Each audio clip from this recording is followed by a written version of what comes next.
코로나 하루 70만 명씩 확진. 괴물 변이의 지구촌 다시 비명. 서울 연합뉴스. 장재은 기자. 세계 각국의 신종 코로나 바이러스 감염증 확산세가 다시 가팔라졌다. 델타 변이의 강한 전염력 때문에 백신 보급을 늘려도 바이러스 확산을 억제하는 효과가 약화한 데 따른 현상으로 방역당국의 속을 태우고 있다. 11일 국제통계 사이트 월드오미터에 따르면 최근 며칠 동안 전 세계 하루 신규 확진자는 60만에서 70만 명대로 집계된다.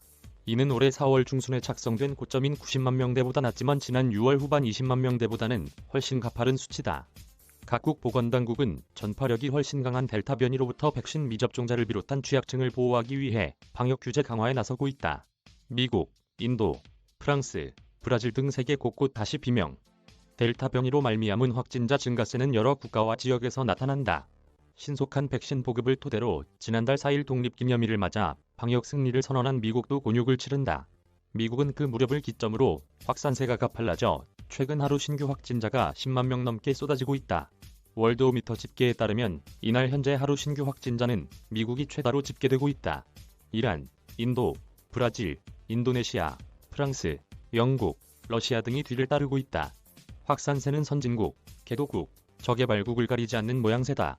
미국 질병통제예방센터는 프랑스, 아이슬란드, 이스라엘 등 7개국을 여행에 매우 위험한 국가로 추가했다. 인구 10만 명당 감염자가 500명 이상이면 등재되는 이 목록에는 영국, 네덜란드부터 리비아, 이라크까지 74개국이 포함돼 있다. 중앙방역대책본부에 따르면 한국도 이날 0시 기준으로 하루 신규 확진자가 2223명으로 집계됐다.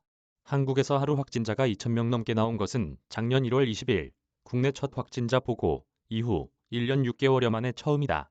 취약층 살려라. 마스크, 봉쇄 조치 그리고 백신 의무화. 집단 면역 수준까지 백신이 보급되지 않은 상황에서 발생한 변이의 기습으로 각국은 비상이 걸렸다. 백신 미접종자들이나 면역 취약자들이 목숨을 잃거나 중증 환자 급증에 국가 의료 체계가 마비될 수도 있기 때문이다. 미국 CDC는 델타 변이의 기세에 놀라 지난달 27일 백신 접종자에 대한 마스크 착용을 연방 차원에서 권고했다. 루이지애나, 하와이, 워싱턴 DC 등은 마스크 의무화 조치를 다시 도입했고 다른 곳들도 이를 검토하고 있다. 당국은 백신 미접종자들이 중증에 빠질 위험을 없애려 민간에서 자발적으로 백신을 의무화하도록 독려하고 있다. 유럽에서도 방역 규제가 강화되고 있다.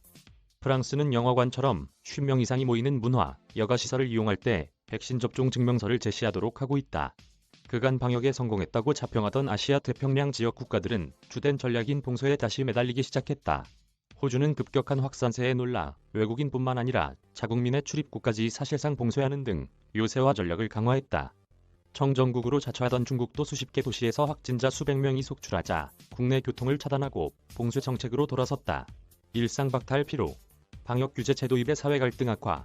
일상과 경제활동에 활력이 돌던 차에 다시 방역 규제가 강화되자 불만이 사회 갈등으로 불거지기도 했다. 미국에서 마스크 재착용이나 백신 의무화 행보는 보건보다 경제를 우위에 두는 진영의 강한 반발을 부르고 있다. 야당인 공화당 주지사가 있는 텍사스, 플로리다는 마스크 지침을 완전히 묵살하고 있다. 특히 신학기를 앞두고 백신 미접종자인 어린이들의 교내 마스크 착용을 둘러싸고 불협화음이 거세지고 있다. 유럽에서는 주말마다 규제 반대 시위 때문에 활극이 되풀이되고 있다. 보건증 제시를 자유권 침해로 여기는 프랑스 시민들은 전국에서 수십만 명이 운집하는 반정부 시위까지 벌이고 있다. 독일에서도 봉쇄 조치 강화에 불만을 품은 시민 수천 명이 코로나 독재를 운운하며 시위를 되풀이하고 있다. 이메일 주소. 저작권자 연합뉴스. 무단 전제 재배포 금지.